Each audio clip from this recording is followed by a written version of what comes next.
Welcome to Live with Dan. But no Dan right now. We're having a little technical difficulties. So thanks for joining me, Crystal Weiss, the Director of Marketing here at Question Pro, as we get ready to dive into an awesome conversation with our guest, Matt Seltzer, or he'll pronounce it here in a second when I add him in. But we are so excited that you're here.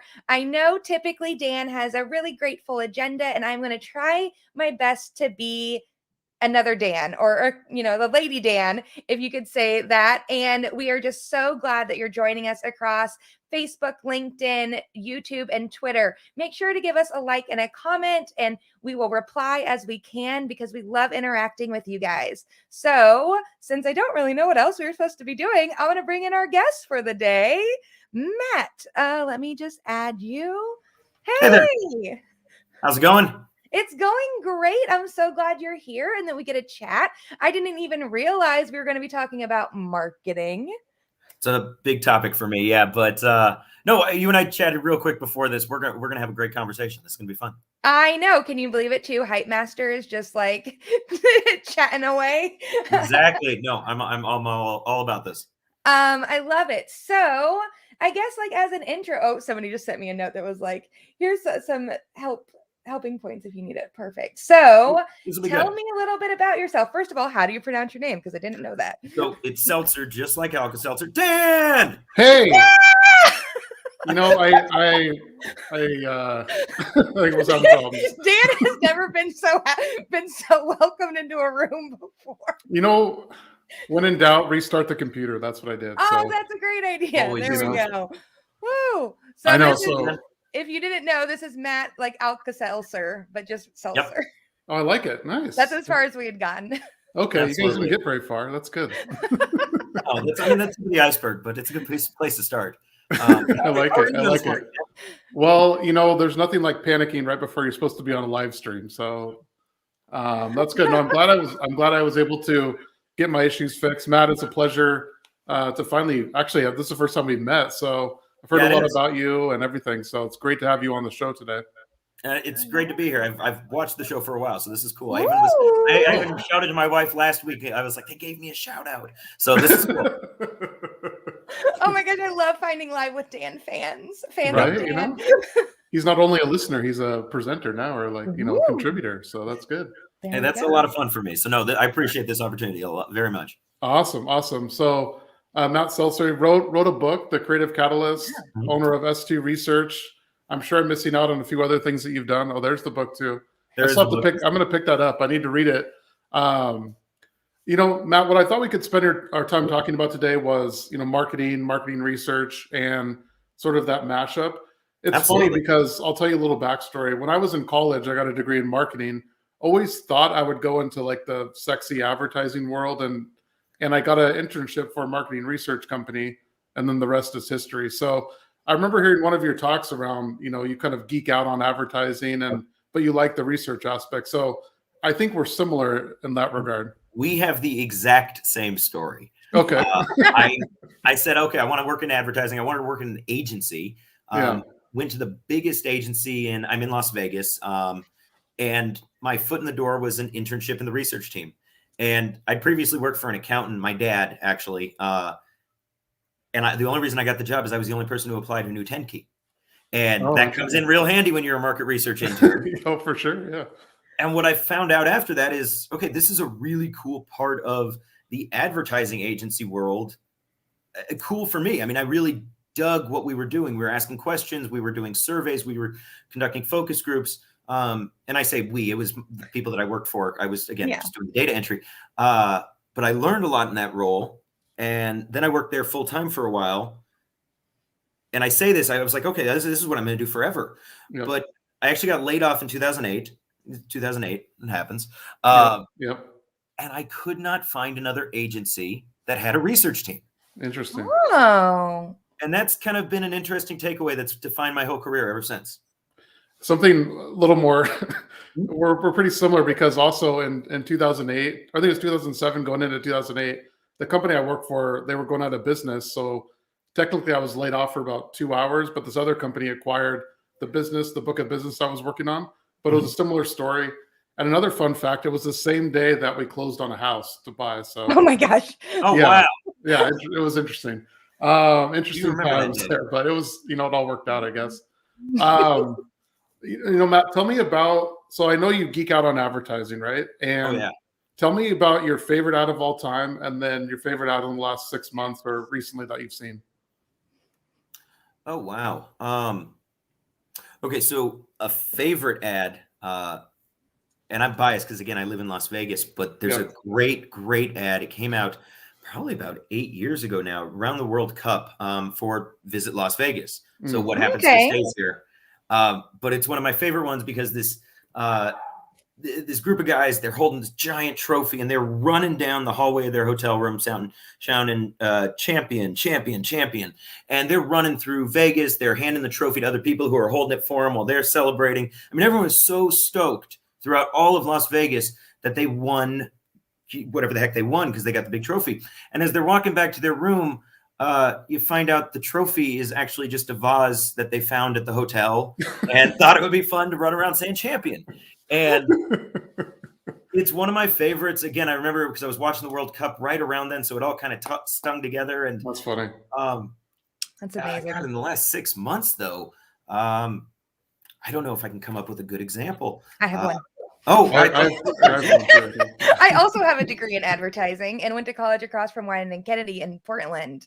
But lately I was watching Hulu, and the ads in Hulu were coming, or maybe Peacock, one of those channels that's supposed to be free from ads, but it's not free. And the ad was interactive with your Apple. Oh, that's cool.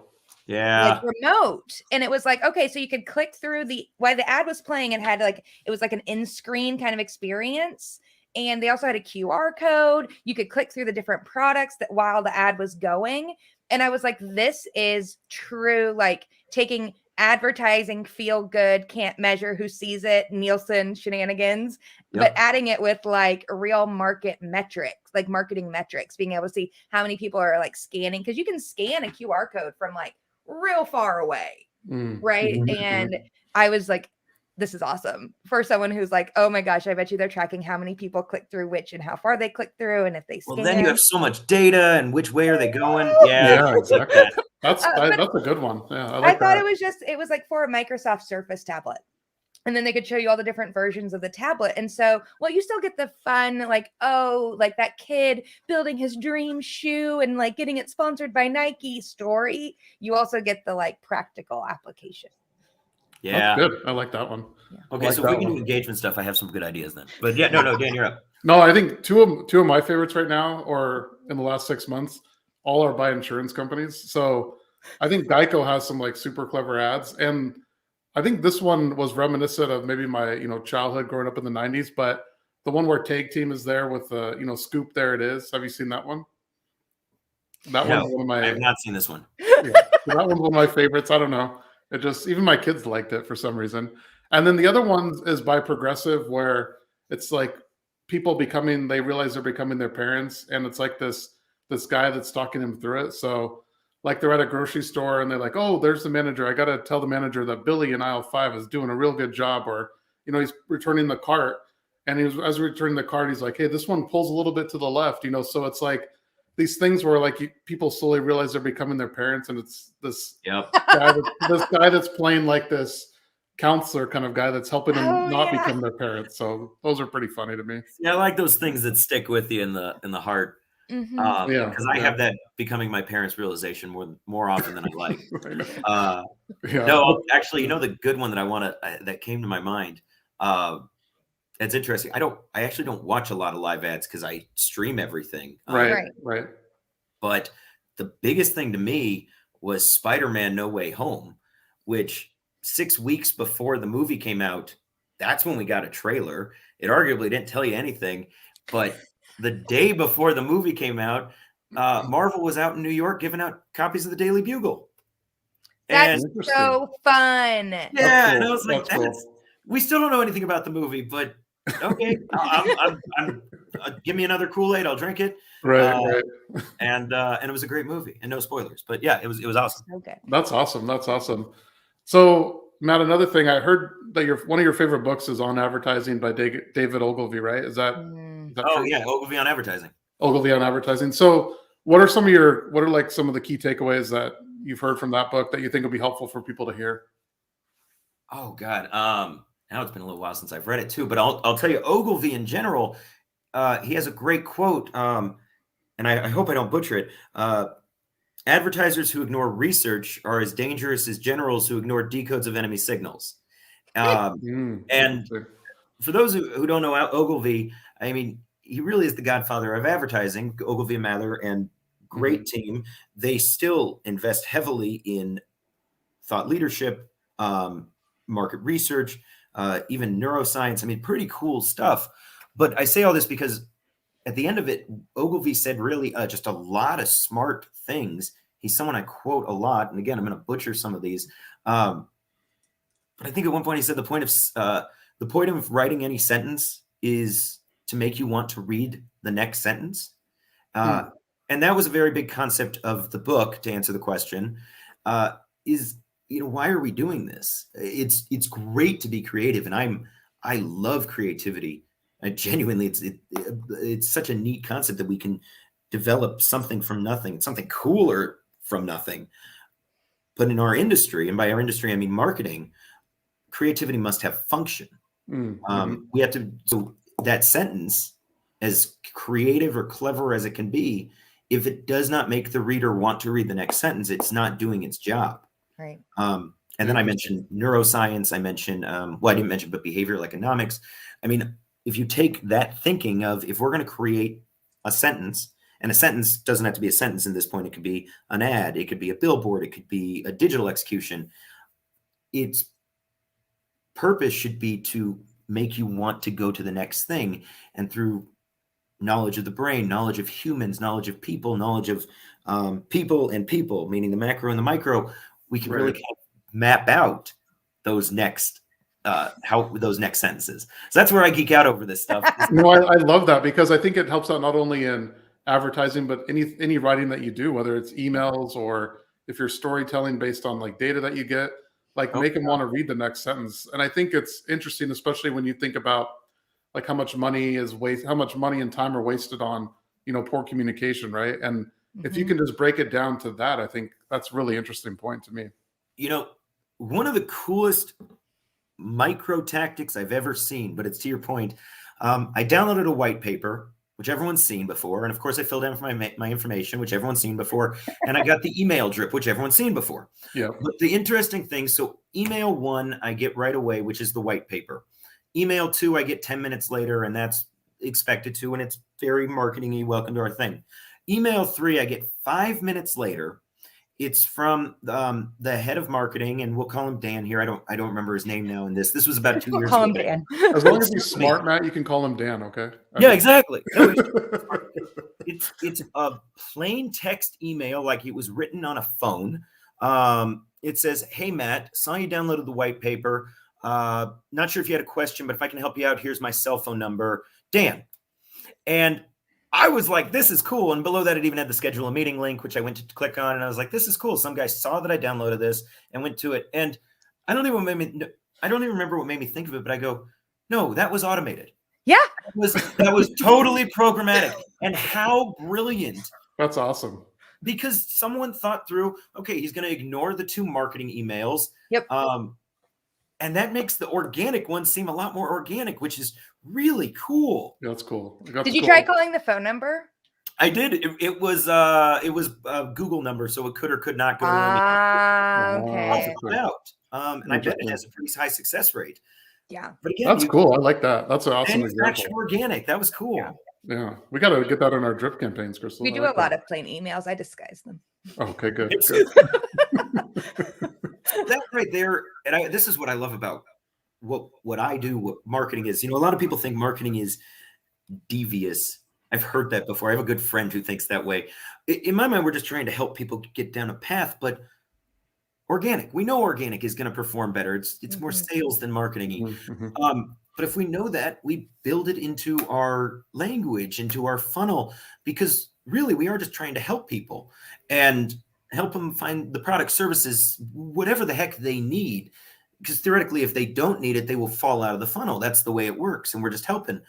But if our brains are primed to ignore marketing, and our brains are primed to ignore marketing, it's up to modern marketers to integrate our messages better, make it work better for customers. Now, That's interesting. Go ahead, Crystal. Kind of, there's like, I can see where your friend comes across. Like, I totally get their perspective, right? Like, with the way we see marketing organically seeping into your life, you're like, is that influencer marketing to me, or are they influencing, or is it organic? But kind of bringing full circle to Spider-Man, with great power comes great responsibility. That is accurate, right? Like, like we do collect a lot of data points. We do know a lot about how to manipulate the human condition, to be frank. And as we try to, I think the difference between like a sketchy marketer and a good marketer is, are you trying to manipulate their conditioning, or are you trying to support them? Are you trying to make that's a great word for it. Are you trying to guide them to what they need, or are you trying to manipulate them to what you want? That's true. I think that's good. And I'll tell you, the interesting thing with that, and this is something I always really liked. Have you guys ever read Raving Fans? It's not a Ken Blanchard book. It might be a Ken Blanchard book. I'm sorry, Mr. Blanchard, if you're listening. I haven't read it, but I'm intrigued now. Oh, it's one of my. It's another favorite. I read way too many books. I love, but yeah, that's its own geeky hobby. But the concept is, if someone loves your brand, they're going to support you. There's a story I tell about a coworker who, she found a dress over the summer. And again, we live in Las Vegas. It gets really hot here. And she was so impressed by this dress. It had everything she needed, from pockets, which I've learned is very important. And the way sweat works, again, I'm not going to go too far. She want the dress in every single color. And then 2 months later, they came out with 2 more colors, and she bought those. And she goes, I would buy more. They just simply don't have more. And that's a raving fan. And if you get someone to go where you want them to go, as opposed to supporting them is the only way you ever get a raving fan. Your product experience sells itself. If the product experience doesn't sell itself, which really comes from someone saying, I love this cheeseburger, I love this coffee, I love this business I do business with. If they're not really saying that, then your marketing has to keep supporting you, even of your current clients, because you might even lose them. Raving fan concept, which again is predicated by we have to support through our marketing, that sells itself. Then your customer experience becomes the marketing that keeps them coming back.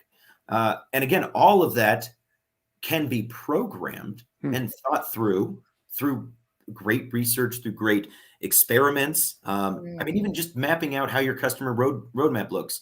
I'll give you a great brand. And I caution, because I know a lot of people are hesitant on this brand, but Chick-fil-A is very. Oh, I love Chick-fil-A, Matt. I'm a huge fan. But you come in there, you get the best customer service. Yeah. In-N-Out is another brand like that too, where In-N-Out too. Yep. It's not coincidental that these businesses, In-N-Out's a great example of this, have a line out the door.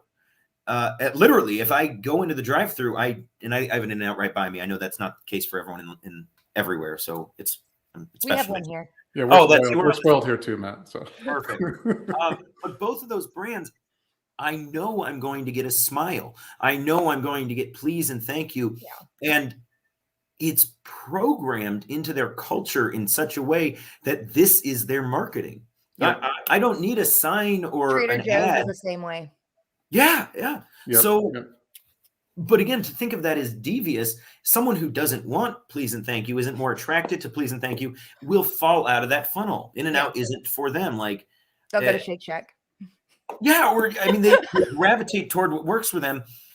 And you look at a Pareto principle of 80% of your business comes from 20% of your customers. That's your raving fans. So it's a great concept from that book, but it always made me think that, okay, if that's our goal, that I don't want to just get someone to buy my blender once. I want them to buy my blender every time they run out of blenders, their blender breaks. They want to give someone a blender. They love my blender that much. I obviously deviate from product to product in this example.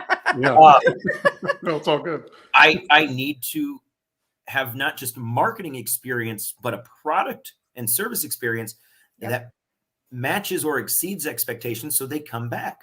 That's true. That's true. I think one thing about your Chick-fil-A example, it's perfect because, like you said, when I go there, I know like when after I place my order, they're going to say, "Oh, it's my pleasure," right? And you feel that like, okay, I'm definitely going to come back here. They treat me well. The food's good.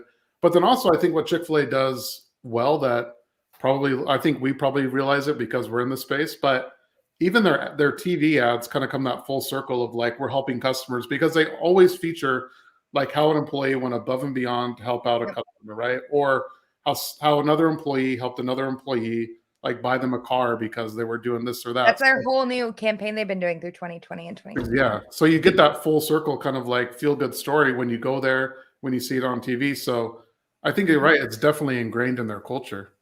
And I'm pretty sure they had a manager save a little girl in a well last year. I'm not joking about that. Well, yeah, I think you're right. Yeah. And that's no, and there's another story too where a customer that went in there had a heart transplant. Someone that worked there had a heart transplant. So then they became like their own sort of like he became a mentor for this. Oh my gosh, you guys! No, they're good at this. Like, okay, so and to that point, a lot of people don't think about. So I used to work at a PR agency, a great one for a long, and I learned a lot there. And PR, which is a big facet of that, is find great stories that we have and tell them to the world. Yep. Again, if you program in to your marketing, well, we need people to think and know these great stories. I couldn't tell you a single other brand where an employee saved someone in a well. Not a single one. But and that goes back to, okay, well, why is our marketing doing this? Well, we want people's hearts to feel a certain way about this brand. And that goes back to, again, we want to know our audience. That's the research side. No, I think that's interesting. Oh, go ahead, Crystal. Yeah. I have a question. Yeah. Do you think this is more of like a market research question. Do you think that sometimes the marketers in market research get kind of too dragged down by the data and forget to tell the stories? So that is, I mentioned that I work with marketing brands specifically, and it's because a lot of research, I believe, has fallen into that trap. The way I always say, everyone expects when you conduct research, we're going to do focus groups, we're going to do a survey. The end result you're going to get is the big fat market research report. That's like a standard. We still deliver that because again, it's expected, but no one reads the big fat market research report except the researcher. It's so true. So what can you do to tell the story better? And maybe a better way to think of that is, who are you telling the story to as a researcher? Because that's how you need to tell the story. So a good example, how I communicate, even what I communicate, but how I communicate to a creative director, the findings of a survey are going to be different than how we communicate the findings of a survey to a media planner, because they have different, well, first off, they have different goals. And second, they think differently.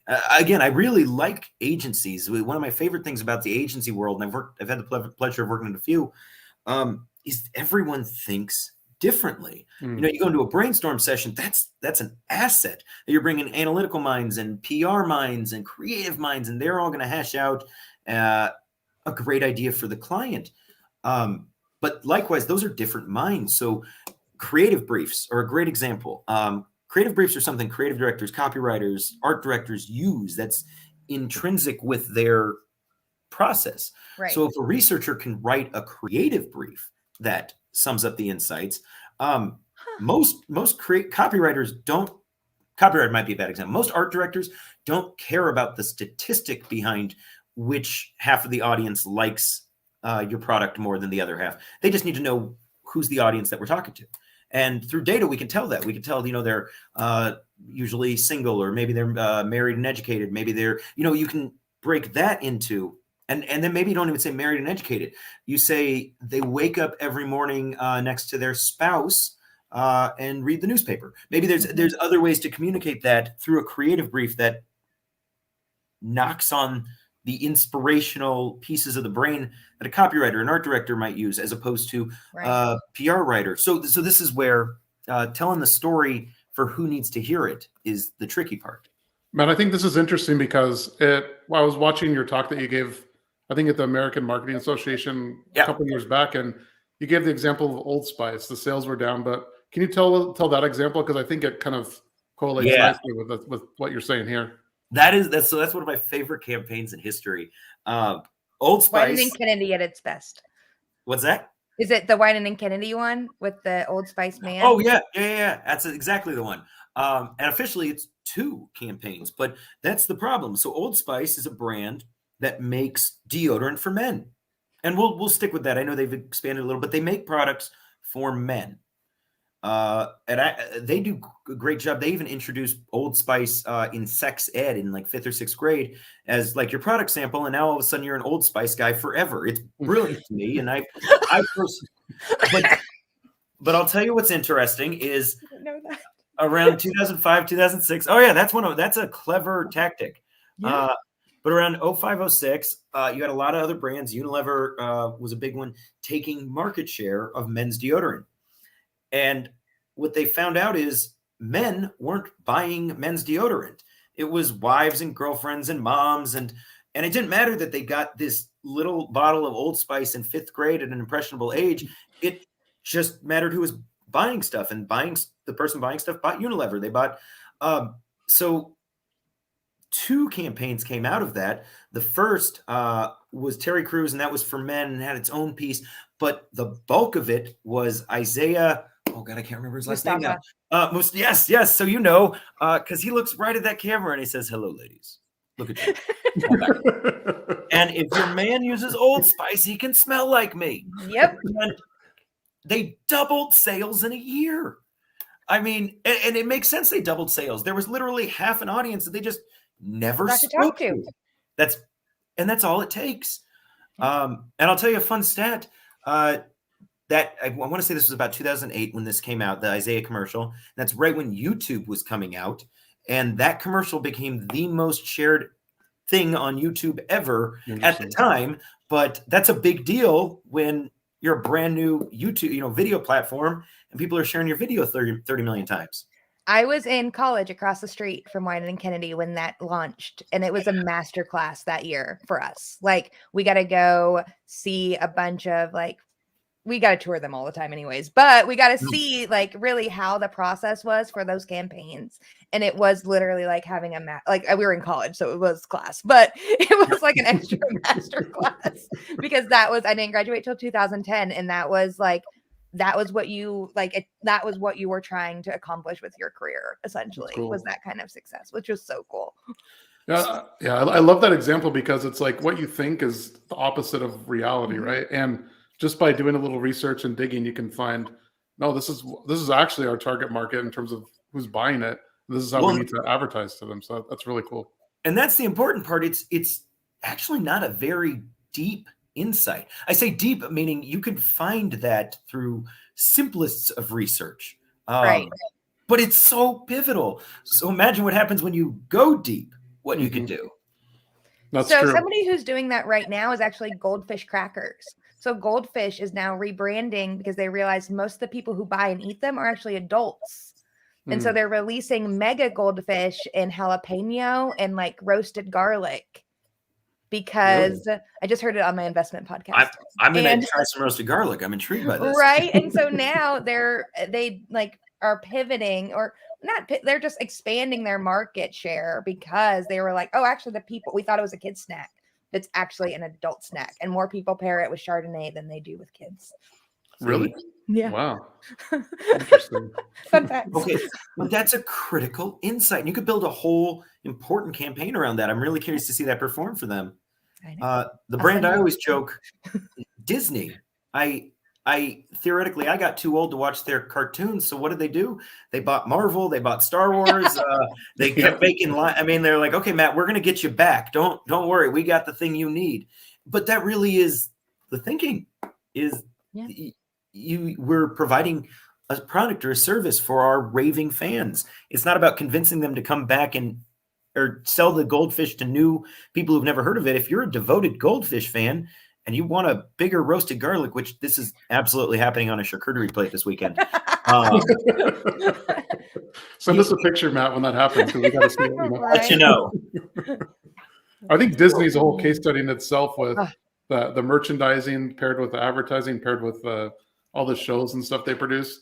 Plus, I mean, come on, like the even the kids shows and the movies, like they make them interesting enough for adults to sit and watch them with their kids. So, super interesting, super interesting. Matt, I think we could probably talk all day, but I think we can wrap it up with like maybe one final question. I really liked when you talked about sort of how do you measure ROI, and you gave the example, I think, around Las Vegas and what happens in Vegas stays in Vegas. Can you maybe spend a couple minutes talk about that and how the ROI was measured and how that was a success? So that was a measurement that the Visitors Authority out here did. I believe it's a case study they still have on their website. It's a really cool one. But essentially, they wanted to know the value of their advertising. And I apologize, I don't have the statistics in front of me. Okay. But the value of advertising as opposed to marketing, it's a bubble within well, that's a bad example. It's a piece of the pie as opposed to the whole pie. And how do you say, well, an ad contributed to someone going to Las Vegas as opposed to PR, as opposed to, and so what did they do? They asked a lot of questions. They asked what kind of ads you saw. Can you recall ads?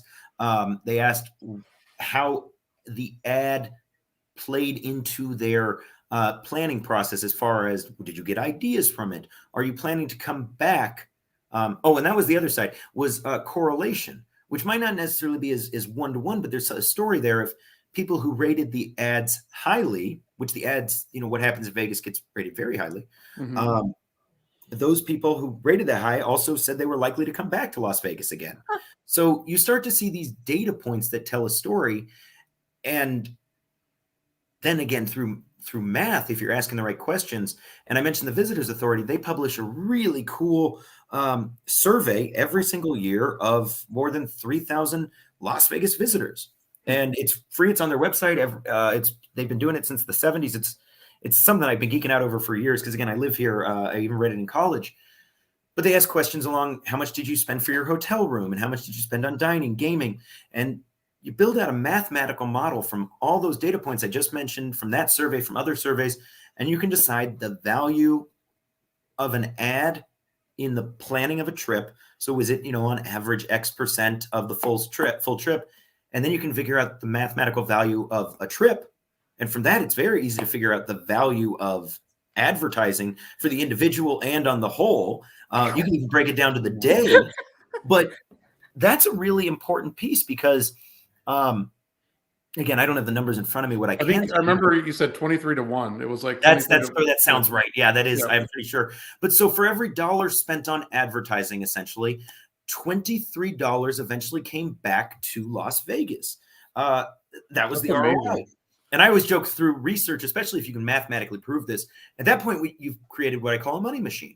As long as you put more into it, more comes back out, and you just have to repeat that model. And you could build those kind of models, those marketing machines, through trial, experiment, and measurement in any vertical, through digital, through PR. You can measure the value of PR, for instance, by seeing if your digital increases in targeted markets where you ran PR. So there's just ways to mathematically prove this is working. This piece isn't working. This piece could work better if we did X, Y, and Z. And again, that's usually a function of research. And then I go all the way back that a lot of teams unfortunately don't have, because it's not a resource they have available. And it's also unfortunately not always part of their thinking. But when it is, I mean, imagine if you could tell you were a marketing person. I say that'd be agency or an in-house person. And you could say, hey, to your client, we're going to build a marketing or a money machine. That's our goal. We are going to build your machine, put money into it, more money. Sign me up, right? Like, why wouldn't they? Yeah. And that really is the goal. We have the power to do that. It's just a different way of thinking. And it takes some trial and experimentation, but that very much is the goal. Right. I think it would really help out too with, like, I think you probably said this, and I heard it in your talk, but you waste 50% of your advertising, but you don't know what 50% it is, right? Or something left, right? Story of my life. Yep. So it's interesting. This could really help out with that because it's tangible, like it's a measurable statistic that you can easily point towards and say, no, like the 23-1 return, I think That's amazing to me. Like, even if you can get like 10 to 1, it's probably a good thing. So, but I'll even give you a more relevant for you guys. And I know we're trying to wrap billboards. I've seen people, how do we measure this billboard versus that billboard? You could put a URL with a different sub URL or different, and send them to a quick survey. Take one question, say, hey, did you see this billboard? Enter for a chance to win a $100 gift card. But by using different URLs, the same person can enter twice. Maybe they don't, but you track the efficacy of an individual board through a survey. So yeah, I like that. Plus, I think it's easy to do now with like a QR code, right? By the way, I love how a QR code was in fashion, out of fashion, now back in fashion. So I'm going to say it was never in fashion. I'm just going to double down and say it was never in fashion, and now it's my business card. Oh yeah, here you could. I don't have one next to me. You could schedule a meeting with me just by scanning your phone on the card. It's cool. That's awesome. I love it. You just do that on your LinkedIn app too. I learned that after the fact. You're right. Oh, there. Awesome, hey, Matt. We're definitely have to do a round 2 because I think we could go on and on and on. So thank you so much for coming on today. Let's definitely do a round 2. Really appreciate you coming on the show. Thank you guys. I really appreciate it. And genuinely, I appreciate Question Pro. You guys have cool stuff. Awesome. Thank you. Awesome. Appreciate Thanks it, so much, Matt.